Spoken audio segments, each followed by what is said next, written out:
जय हिंद दोस्तों, मैं राम बाबू आपका अपना परिवार teach by Ram Babu sir में आप सभी का स्वागत करता हूं। आइए कल के क्लास को आगे बढ़ाया जाए। जय प्रक्रम का यह तीसरा पार्ट है। यदि आप पार्ट 1 और 2 नहीं देखे हैं तो उसे देख लीजिए। उसको देखने के बाद यह वीडियो सबसे ज़्यादा हेल्पफुल होगा। जय प्रक्रम से संबंधित शायद यह लास्ट ही पार्ट है। इसके बाद MCQ ही होगा।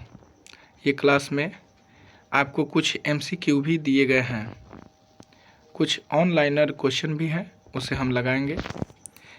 आप क्या पढ़ेंगे इसमें? एपिडर्मिस कोशिका के बारे में पढ़ेंगे, कोर कोशिका के बारे में पढ़ेंगे तथा जटिल अस्थायी ऊतक के बारे में पढ़ेंगे, जाइलम और फ्लोएम के बारे में पढ़ेंगे। चलिए तो टॉपिक को स्टार्ट करते हैं। एपिडर्मिक कोशिका यह पौधों के सभी भागों में पाया जाता है। यह पौधों के सभी भागों में पाया जाता है, जैसे जड़, तना, पत्ती एवं शाखाएं आदि में। यहाँ पे मेंशन किया गया है कि यह पौधों के सभी भागों में पाया जाता है। इससे बात यह स्पष्ट है कि पौधों के यानी संपूर्ण पौधों में पाया जाता है। आप समझ चुके होंगे कि यह पौधों के सभी भागों में है, यानी संपूर्ण पादप में के भाग में, ये हर भाग में पाया जाता है। किस में पाया जाएगा, इसकी चर्चा हम करें। जड़ में पाया जाएगा, विशेषकर तना में, पत्तियों में तथा शाखाओं में, सभी में पाया जाता है। और ये रक्षात्मक का काम करता है, यानी रक्षा का काम करता है। और इसका नाम क्या रखा गया है? एपिडर्मिस कोशिका। चलिए आगे देखते हैं हम इसका कार्य क्या है। जाहिर सी बात है, यह पौधों के सभी भागों में पाया जाता है, तो यह क्या करेगा? जल की हानि को रोकेगा। आगे देखिए, यह जल की हानि को रोकता है, जल की हानि नहीं होने देता है, जल की हानि से यह बचाता है। इसके साथ साथ यदि कोई परजीवी कवक जो होते हैं पौधों को नष्ट करते हैं, जैसे कि जड़ में, पौधे के जो जड़ होते हैं इसके अंदर अगर कोई भी कीटाणु होता है तो इसे ये बचाते हैं। साथ ही यह पौधों को जल की हानि को बचाता ही है, इसके साथ साथ ये क्या करता है? परजीवी कवकों से बचाता है, विभिन्न प्रकार के आघातों से भी ये बचाता है। इसके साथ ही यह शुष्क क्षेत्र में, यानी कि वैसे क्षेत्र जो शुष्क है, तो शुष्क क्षेत्र में ये जो होता है एपिडर्मिस कोशिका क्यूटिकल का काम करता है। एपिडर्मिस कोशिका ही क्यूटिकल के काम करते हैं। और ये क्या करता है? वहाँ पे यानी शुष्क क्षेत्र में, कहिएगा रेतीली क्षेत्र में, यानी कि जहाँ पे शुष्क क्षेत्र है, गर्मी का मौसम है, मौसम शुष्क रहता है, वैसे क्षेत्र में यह क्यूटिकल के रूप में पाया जाता है। और यह वहाँ पर भी इसका वही काम है, जल की हानि को, पौधों को बचाता है। इसके आगे हम बात करते हैं क्यूटिकल होता क्या है। तो क्यूटिकल एक पौधों में पाए जाने वाला रासायनिक पदार्थ है जो पौधों में पाया जाता है। आइए आगे हम बात करें कोर कोशिका के बारे में। कोर कोशिका क्या होता है? यह समय के साथ, यानी कि जब ज़्यादा समय हो जाता है तो यह पेड़ का जड़, तना, शाखाएं आदि में पाए जाते हैं। यानी कि वहीं जो है एपिडर्मिस कोशिका जैसे जैसे पुराना हो जाता है तो वहीं ये कोर कोशिका में कन्वर्ट हो जाता है, यानी बदल जाता है। देखिए यहाँ पे लिखा गया ही है कि समय के साथ जब पेड़ का जड़, तना, शाखाएं आदि जब पुराना हो जाता है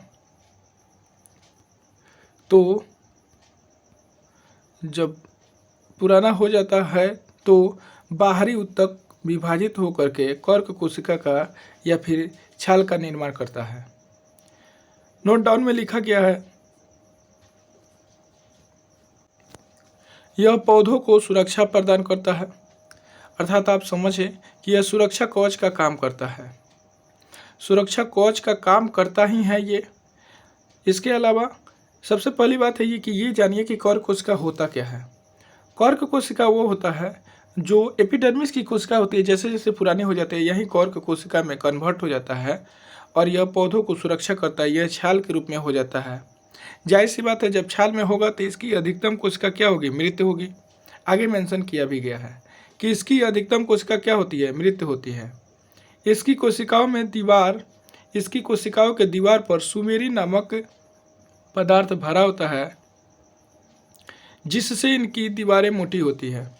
यानी क्वेश्चन पूछा जाता है कि कर्क कोशिका की दीवारें मोटी होती है किसके कारण, तो ये एक सुबेरी नामक पदार्थ है जिसके कारण इसकी दीवार क्या होती है, मोटी होती है। मोस्ट वीवीआई क्वेश्चन है ये। आगे बढ़ते हैं हम। इसमें अंतरकोशिकीय स्थान नहीं पाया जाता है क्योंकि ये जो होता है कठोर होता है और ये इसके अंदर कोई भी अंतरकोशिकीय नहीं पाया जाता है। चलिए आगे देखते हैं। कर्क कोशिका का अनुप्रयोग हम कहाँ करते हैं? कर्क कोशिका का जो है हम कहाँ कहाँ प्रयोग करते हैं कर्क कोशिका का, तो हम बात करेंगे शैंपेन जो शराब होता है, लोग पीता है शराब, उसमें करते हैं। इसके अलावा मतलब कि जो शैंपेन शराब होता है उसके ढक्कन बनाने के लिए इसका प्रयोग किया जाता है। ठीक है, ढक्कन बनाने के लिए जो लकड़ी का बना होता है। इसके अलावा देखिए खिलौना बनाने में किया जाता है, विद्युत रोधी सामान बनाने में और ऊष्मा रोधी सामान बनाने में इसका इस्तेमाल किया जाता है। कर्क कोशिका का हम सामान्य उपयोग भी करते हैं। क्वेश्चन पूछ देता है कि कर्क कोशिका का सामान्य उपयोग हम लोग किस रूप में करते हैं, तो जो शराब का ढक्कन होता है लकड़ी का जो बना होता है गुटखा का, वो बनता है। इसके अलावा खिलौना बनाने में लकड़ी का, विद्युत रोधी सामान बनाने के लिए तथा ऊष्मा रोधी सामान बनाने के लिए इसका उपयोग किया जाता है। आप कर्क कोशिका समझ चुके हैं और एपिडर्मिस कोशिका समझ चुके हैं। चलिए अब बात करते हैं जटिल अस्थायी ऊतक के बारे में। जटिल अस्थायी ऊतक को दो भागों में डिवाइड किया गया है, एक दारू और दूसरा है बास्ट। जाइलम ऊतक को सरल हिंदी में दारू ही कहा जाता है और फ्लोएम ऊतक को हिंदी में बास्ट कहा जाता है। अजीब नाम है, ऐसा लगता है कि ये कहाँ से आ गया, लेकिन सभी कोई इंग्लिश वर्ड जानता है फ्लोएम, इसलिए फ्लोएम आप भी याद रखेंगे और क्वेश्चन भी फ्लोएम के नाम से ही आता है। चलिए आगे देखते हैं जाइलम का काम क्या है और फ्लोएम का काम क्या है। जाइलम और फ्लोएम पौधों का संवहन बंडल का निर्माण करता है, यानी संवहन बंडल यहाँ पे निर्माण छूट गया है, निर्माण आप मान लेंगे यहाँ पे, बनाता है या फिर निर्माण करता है।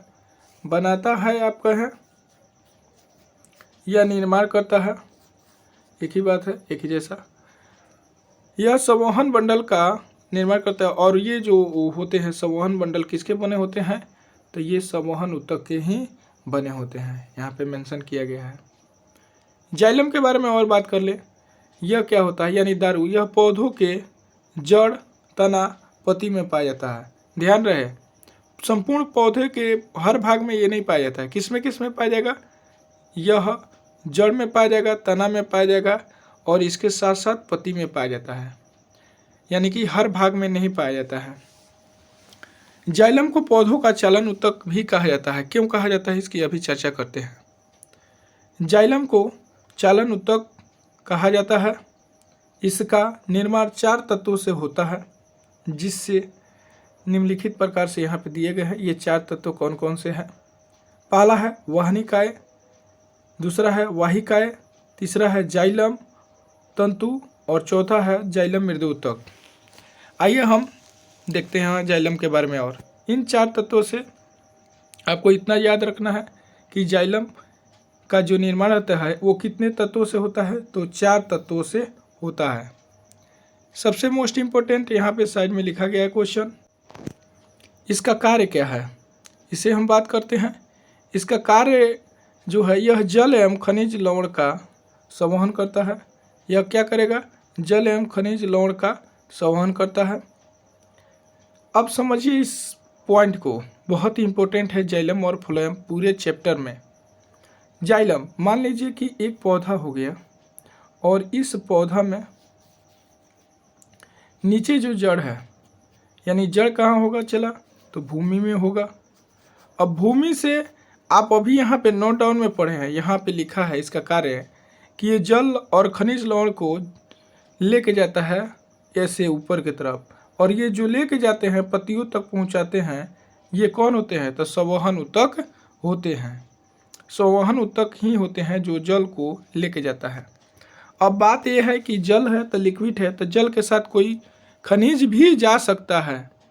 जैसे कि अगर आप पानी में नमक घोल दे या फिर कोई लिक्विड के टर्म में चीनी घोल दे, तो जाहिर सी बात है वो भी जाएगा।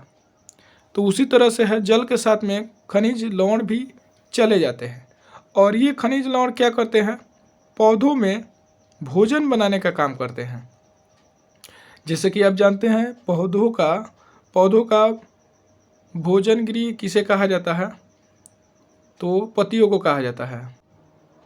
तो आप जान गए कि पौधों का रसोई घर किसे कहा जाता है, तो पत्तियों को कहा जाता है। पत्तियां जो होती है, प्लांट का किचन इसे कहा जाता है। ये पत्तियां जो होती है इसमें क्या बनते हैं, पौधे का अपना भोजन बनते हैं। यहाँ से पौधे जो है अपना भोजन बना लेते हैं। चलिए आगे देखते हैं हम। इसमें क्या है, ये क्वेश्चन और पूछा जाता है, VVI है कि संवहन मंडल का निर्माण कौन करता है, तो जाइलम, फ्लोएम और जड़ की कोई कोशिका जैसे वाहिका है, इस तरह से दे दिया जाएगा।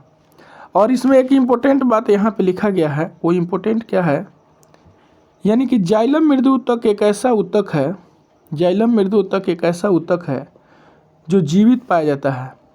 बाकी के इसमें जितने हैं वो मृत होते हैं। ये भी मृत होता है, ये भी मृत होता है और ये भी मृत होता है।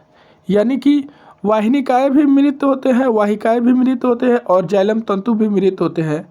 बट एक ही है जो जाइलम मृदु ऊतक, यह जीवित होता है। आप ऐसे याद रखेंगे उल्टा सीधा समझ के कि ये मृत लिखा है तो जीवित होगा, बस इतना आप याद रखेंगे। और खनिज लवण का, जल एवं खनिज लवण का संवहन कौन करता है, तो ये याद रखेंगे कि जाइलम करता है। इसके साथ साथ संवहन मंडल का निर्माण कौन करता है, तो जाइलम ऊतक करता है। ये मोस्ट VVI है। चलिए अब बात कर लेते हैं फ्लोएम ऊतक के बारे में। यह भी पौधों के जड़, तना एवं पत्ती में ही पाया जाता है। जैसा कि जाइलम पाया जाता है उसी तरह से ये भी पाया जाता है। इसमें देखिए यह मुख्यतः जीवित कोशिकाओं से मिलकर बना होता है। क्यों? क्योंकि ये भी 4 तत्वों से मिलकर बना होता है, लेकिन इसमें ये क्या होते हैं कि मृत होते हैं। ये 4 तत्व देखिए, साथ ही यह भी 4 तत्वों से मिलकर बना होता है, साथ ही यह भी 4 तत्वों से मिलकर बना होता है। आगे यहाँ पे मेंशन किया गया है, यह भी 4 तत्वों से मिलकर बना होता है। अब ये 4 तत्व कौन है, ये देखिए चालनी नलिका है, यहाँ पे लिखा गया है चालनी नलिका। पहला है चालनी नलिका, दूसरा है सहकोशिकीय और तीसरा है फ्लोएम तंतुबास्ट और चौथा है फ्लोएम मृदु ऊतक। फ्लोएम मृदु ऊतक ये क्या होते हैं, इसमें एक ऐसा है फ्लोएम तंतुबास्ट जो होता है यह एकमात्र मृत होता है, बाकी के तीनों ये जीवित होते हैं, इसलिए इसे मुख्यतः जीवित कोशिका माना जाता है। आगे देखिए यहाँ पे मेंशन किया गया है कि यह पत्तियों द्वारा बनाया गया भोजन पौधों के हर एक भागों में पहुँचाता है। साथ ही यह पौधों में हार्मोन को पौधों के हर एक भागों में पहुँचाता है, जिससे पौधे का विकास होता है। हार्मोन के बगैर पौधे की वृद्धि नहीं हो सकती है। चलिए आगे देखते हैं हम। सबसे पहले हम इसे समझेंगे ये होता क्या है। यानी कि मान लीजिए कि ये एक पादप हो गया, यह एक पादप हो गया और ये पादप क्या करता है, इसकी जो ये शाखाएं हैं और ये जो क्या है जड़ है, तो ये जो पौधे हैं इस पौधे में संवहन ऊतक का काम तो जाइलम कर दिया। अब फ्लोएम क्या करता है कि मान लीजिए ये जो पौधा है इसके पत्तियां जो है, इसकी पत्तियों में जो भोजन बना है, भोजन का निर्माण हुआ है, तो यह भोजन को यहाँ पे तो रखेगा नहीं कि पत्तियों में कितना भोजन रहेगा, आप भी समझ सकते हैं। तो यह क्या करता है, यह ऊपर से, यानी पत्तियाँ ऊपर होती है तो पत्तियों द्वारा बना भोजन ये कहाँ लेता है, नीचे की तरफ लाता है। कहाँ लाएगा, नीचे की तरफ लाएगा। आगे हम बात करते हैं, नीचे की तरफ ऐसे लेके आता है, यानी पत्तियों में जो भोजन बन के तैयार हुआ है वह पौधों के हर शाखाओं में लेके जाता है। ज़रूरी नहीं है कि सिर्फ नीचे की तरफ ही लेके आएगा, लेकिन ले आ करके ये कहाँ जमा करता है, तो ये तना में जमा करता है। इसीलिए तना सबसे ज़्यादा मोटी होती है, कुछ जड़ तक भी मोटी पाई जाती है। चलिए आगे हम बात करते हैं। आशा करते हैं कि आप समझ गए होंगे यदि नहीं समझे हैं तो इसे फिर से रिपीट करके आप समझेंगे, क्योंकि ये दोनों टॉपिक जाइलम और फ्लोएम बहुत ज़्यादा इम्पोर्टेंट है। क्योंकि सबसे ज़्यादा पूछा जाता है कि संवहन बंडल का निर्माण कौन करता है, जाइलम का काम क्या है और फ्लोएम का काम क्या है। पतियों द्वारा बना भोजन कहाँ जमा होता है, तो तना में जमा होता है। यानी ये क्रिया कैसे करती है, ऊपर से नीचे की ओर करती है। यही सबसे ज़्यादा क्वेश्चन पूछे जाते हैं।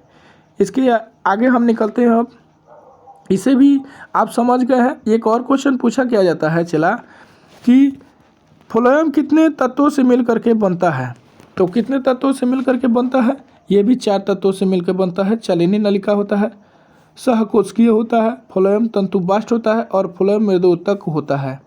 इसमें फ्लोएम तंतुबास्ट जो होता है एक मृत होता है, बाकी के सभी तीनों ये जीवित होते हैं। इसलिए इसे क्या कहा जाता है, मुख्यतः जीवित कोशिका कहा जाता है। ये क्या करता है, हार्मोन को भी, जैसे कि पौधों में जो भोजन बना है तो भोजन के बनाने के साथ साथ उसमें हार्मोन भी रिलीज हुए होंगे, तो हार्मोन को भी ये साथ साथ लेके आता है, पौधों के हर एक भागों में यह पहुंचाता है। चलिए अब जय प्रक्रम से संबंधित कुछ हम वस्तुनिष्ठ क्वेश्चन लेके आए हैं, यानी कहने का मतलब MCQ क्वेश्चन, ऑनलाइनर क्वेश्चन लेके आए हैं। इस क्वेश्चन का आप फटाफट उत्तर दीजिए, कुछ समय ले लीजिएगा, उसके बाद में आप उत्तर बताइएगा ज़रूर। बिना आप आंसर दिए हुए हमसे पहले आप बताइएगा। क्वेश्चन है कि सजीव और निर्जीव के बीच की कड़ी को क्या कहते हैं, यानी कि सजीव और निर्जीव के बीच की कड़ी को क्या कहते हैं, तो इसे क्या कहते हैं, चला आप क्या कहिएगा, तो वायरस कहते हैं। क्या कहते हैं, वायरस कहते हैं। अब वायरस क्यों कहते हैं, इस बात को ध्यान से देखेंगे आप, वायरस आखिर क्यों होता है। उदाहरण स्वरूप वायरस जो होते हैं जब वातावरण में होते हैं, जब वातावरण में वायरस होते हैं वातावरण में, तो ये क्या होते हैं, मृत होते हैं। अब जब वातावरण में होगा तो मृत होगा, जैसे ही किसी भी जीव के अंदर ये प्रवेश किया तो ये क्या हो जाता है, जीवित हो जाता है। यानी कि वातावरण में जब तक है ये मृत है, और जैसे ही किसी जीव के अंदर प्रवेश किया तो ये जीवित हो जाता है। इसलिए इसे सजीव और निर्जीव के बीच की कड़ी कहा जाता है। ये क्वेश्चन आपको समझ में आ गया होगा। चलिए नेक्स्ट क्वेश्चन पे हम चलते हैं। एक सजीव में मुख्यतः कौन कौन सी गुण होनी चाहिए। आप समझ रहे होंगे कि कोई भी सजीव है, आप किस आधार पे कहेंगे कि वो उसमें जीवन है, ठीक है।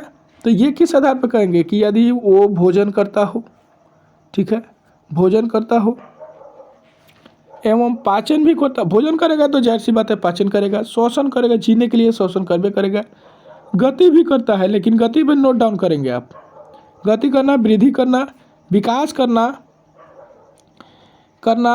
इसके अलावा प्रजनन करना, उत्सर्जन करना और मल परित्याग, यानी कि ये इतना काम कम से कम करता हो तो आप कह सकते हैं कि वो सजीव है।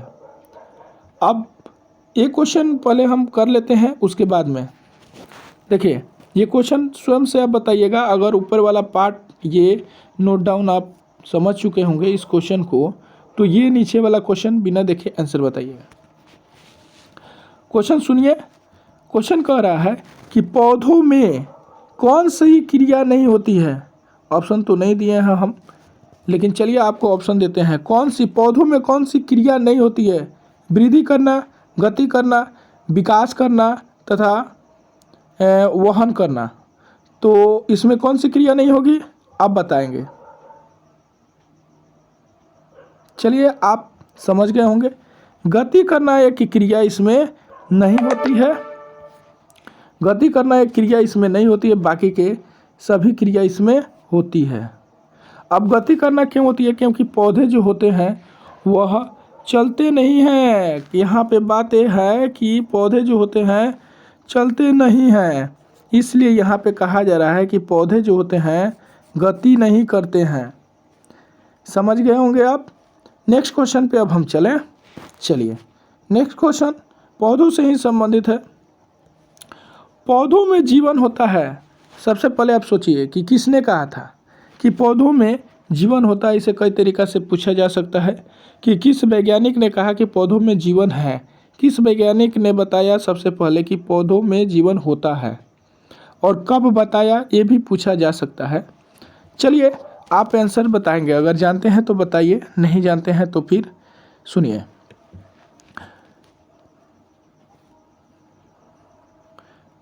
चलिए अब हम आंसर की बात करते हैं। तो पौधों में जीवन होता है, सबसे पहले एक वैज्ञानिक थे जेसी बोस, इसको जेसी बोस हम कहते हैं। जेसी बोस जो होते हैं, जेसी बोस। अब जेसी बोस का पूरा नाम यहाँ पे दिया गया है, जेसी बोस का।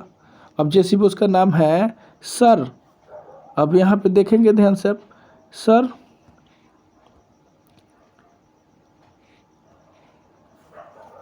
जगदीश चंद्र बोस, इनका नाम क्या है, सर जगदीश चंद्र बोस। इनके साथ कौन दी, तो ऋचा मिश्रा इनकी साथ दी है, ऋचा मिश्रा इनकी साथ दी है। ठीक है, अब ये कब ये बताया कि पौधों में जीवन होता है, इसके बारे में इन्होंने चर्चा कब की, तो ये 10 मई 1901 ईस्वी में इन्होंने बताया कि पौधों में जीवन होता है। पौधों भी मनुष्य के जैसा कुछ का बहुत सारी क्रियाएं करता है। एक और क्वेश्चन है मेरा कि बताइए निम्नलिखित में से कौन सी क्रिया पौधे करते हैं।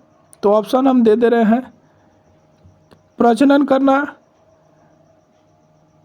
गति करना, वृद्धि करना, विकास करना, इनमें से सभी बताइए। तो इनमें से सभी हो जाएगा, क्योंकि अभी आप कहिएगा कि अभी ऊपर आप समझाइए रहे हैं और दिखा भी रहे हैं और पूछ भी रहे हैं। तो बात यहाँ है कि आप न देखिए और ऐसे ही आंसर बोलिए, मन में सोचिए कि हाँ ये आंसर होगा। चलिए आगे हम बात करते हैं नेक्स्ट क्वेश्चन की।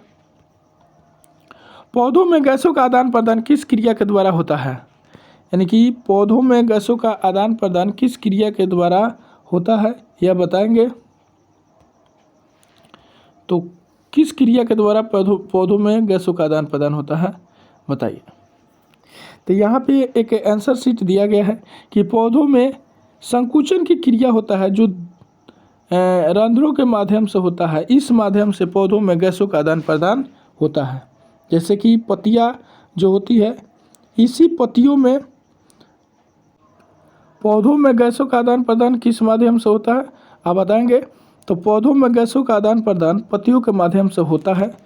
तो रंध्र जो यहाँ पे टॉपिक लिखा गया है, रंध्र, इसी के माध्यम से होता है, रंध्र के माध्यम से होता है। अब देखिए एक पत्ती, मान लीजिए कि ये पत्ती है, सॉरी ये जो है एक पत्ती है। अब इस पत्ती में ये स्टोमाटा यानी जिसे आप बोलते हैं, अब ये क्या है, यानी मान लीजिए कि ये जो एक पत्ती का हम आपको रंध्र बना रहे हैं, ये रंध्र है। अब इसी तरह से होता है, अगर आप एक पत्ती को सड़ा हुआ देखेंगे, जैसे कि पीपल का पत्ता हो या कोई भी पौधा, तो आपको सड़ने के बाद ऐसा ही दिखेगा वो। तो ये क्या है, ये रंध्र है, और इसी के माध्यम से पौधे क्या करते हैं, अपना श्वसन करते हैं। अब श्वसन करेंगे तो इसी के माध्यम से क्या क्या कर सकते हैं। अब इस पे देखिए कई क्वेश्चन पूछे जाएंगे। पत्तियों द्वारा वाष्पोत्सर्जन की क्रिया किसके माध्यम से होता है, तो रंध्र के माध्यम से होता है। अगर ऑप्शन में न रहे रंध्र तो पत्तियाँ दिया रहेगा। अगला क्वेश्चन पूछा जाएगा कि पौधों में गैसों का आदान प्रदान किसके माध्यम से होता है, तो ये पत्तियों के द्वारा यानी रंध्र के माध्यम से ही होता है। इसके अलावा क्वेश्चन अगर पूछ दिया जाए कि पौधे अगर ज़्यादा मात्रा में वाष्पोत्सर्जन की क्रिया कर दे तो क्या हो जाएगा, तो पौधे सूख जाएंगे। अगर पौधे ज़्यादा मात्रा में वाष्पोत्सर्जन की क्रिया कर दे तो पौधे क्या हो जाएंगे, सूख जाएंगे। यानी कि मान लीजिए कि किसी भी व्यक्ति के शरीर से पानी निकल जाए तो क्या होगा, उस शरीर की सारी एनर्जी बाहर चली जाती है। क्योंकि आप जानते हैं कि एक सामान्य मनुष्य के शरीर में तकरीबन 65 से लेकर के 80% तक, ऐसे तो क्वेश्चन में 65% देता है, ये क्या होता है, लगभग 65 से 80% तक जल होता है। लेकिन एग्जैक्टली आंसर लोग ज़्यादातर बुकों में 65% ही दिया गया है। और क्वेश्चन क्या पूछा जाता है रंध्र से संबंधित कि पौधों द्वारा जो भोजन बन के तैयार होता है वो तो जान गए कि तना में जमा होता है। क्वेश्चन पूछा जाता है कि पत्तियों का रंग हरा क्यों होता है, तो आप जानते हैं कि क्लोरोफिल के कारण क्या होता है, पत्तियों का रंग हरा होता है, ये क्लोरोफिल। अब ये क्लोरोफिल जो होते हैं इसी के कारण पत्तियों का रंग क्या होता है, हरा होता है। इसके अलावा देखिए कि ये जो क्लोरोफिल होता है, ये क्लोरोफिल जो होता है हरित लवक, लवक के बारे में आपको बताए थे। हरित जो लवक होते हैं, इस हरित लवक के कारण पत्तियाँ जो होती है हरी होती है, जो हरा वर्णक प्रदान करता है। लवक 3 प्रकार के होते हैं, आपको बताए थे कौन कौन से, तो हरित लवक, अगला है हरित लवक के बाद में वर्णी लवक, और तीसरा है अवर्णी लवक। ये 3 लवक है। लवक के बारे में हम फिर अगले क्लास में ला देंगे यदि आपका कमेंट हुआ तो, ठीक है। चलिए आगे चलते हैं, हम नेक्स्ट क्वेश्चन पे हम बात कर लें, नहीं तो एक ही क्वेश्चन पे हम रह जाएंगे। चलिए क्वेश्चन है कि एक कोशिकीय जीव, यानी कि एक कोशिकीय जीव, यहाँ पे इम्पोर्टेंट बात है, इम्पोर्टेंट बात पर ध्यान देंगे आप। एक कोशिकीय जीव में गैसों का आदान प्रदान किस क्रिया के द्वारा होता है, यानी कि एक कोशिकीय जो जीव होते हैं उसमें गैसों का आदान प्रदान किस क्रिया के द्वारा होगा, तो आप याद रखेंगे इसको, ये जो क्रिया है यह विसरण की क्रिया है। विसरण की क्रिया के द्वारा एक कोशिकीय जीव, यहाँ पे ध्यान रखेंगे, यहाँ पे एक कोशिकीय जीव की बात कर रहा है, तो एक कोशिकीय जीव में गैसों का आदान प्रदान किस के कारण होगा, कैसे होगा, तो उसमें क्या होगा, विसरण के द्वारा होता है। क्यों होता है, क्योंकि इसमें जो होती है इसकी कोशिकाएं विकसित नहीं होती है, पूर्ण रूप से विकसित नहीं होने के कारण इसका सही से एक शरीर का भी निर्माण नहीं होता है, इसका विकसित अंग भी कोई नहीं होता है, ना ही कोई अंग तंत्र निश्चित रूप से सही से पाया जाता है। इसलिए ये अपना जो श्वसन की क्रिया होते हैं विसरण के माध्यम से ही करते हैं। चलिए नेक्स्ट क्वेश्चन देखते हैं।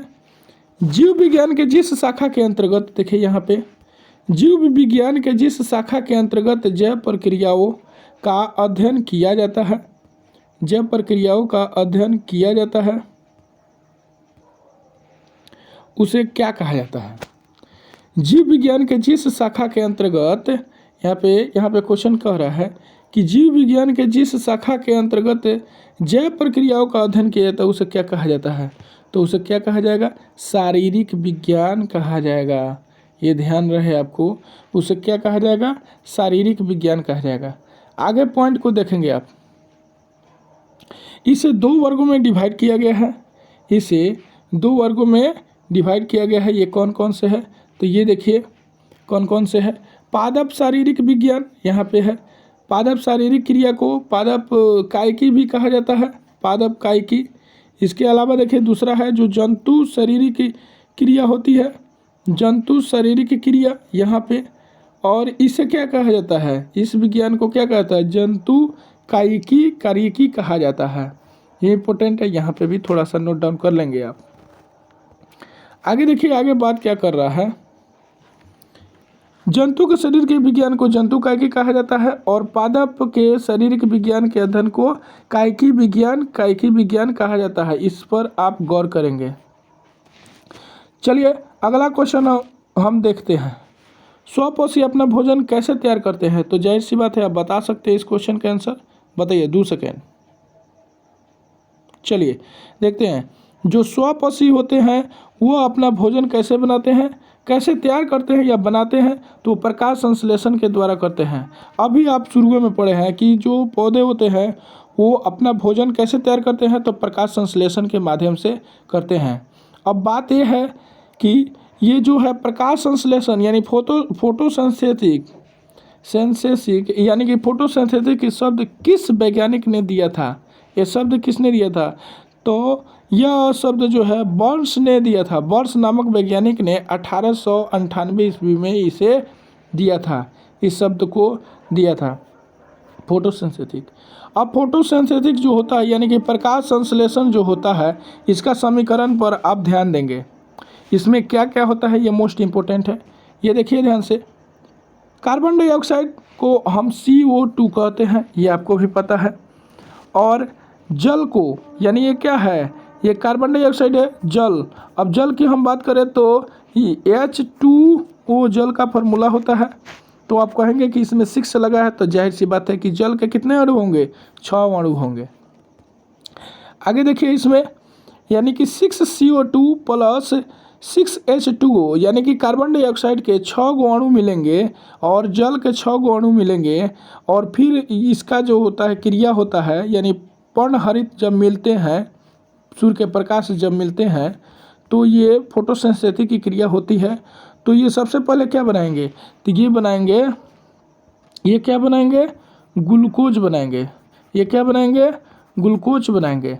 अब ग्लूकोज का फार्मूला क्या होता है यहाँ पे मेंशन किया गया है, C6H12O6 होता है, और इसके अलावा क्या करेंगे 6O2 ये देंगे।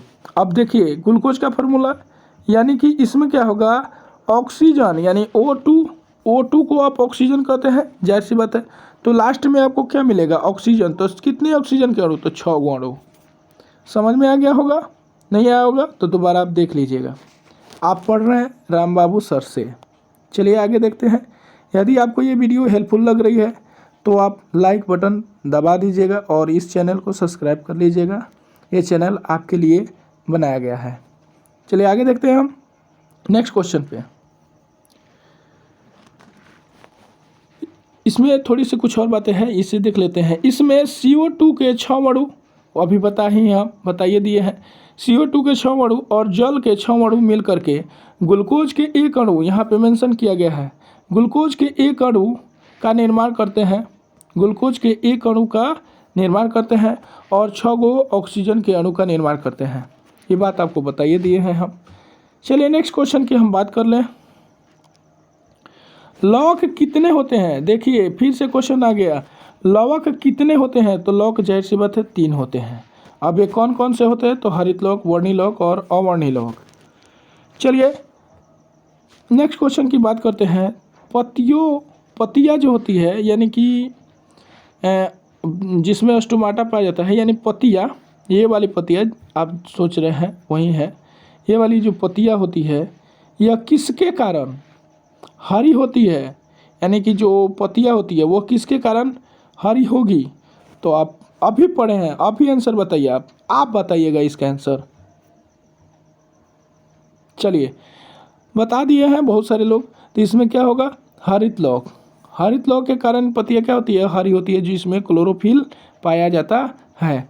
साथ ही इसमें क्लोरोप्लास्ट यानी कि क्लोरोप्लास्ट पाया जाता है। क्लोरोप्लास्ट के कारण पत्तियाँ का रंग क्या होता है, हरी होती है। चलिए आगे देखते हैं हम।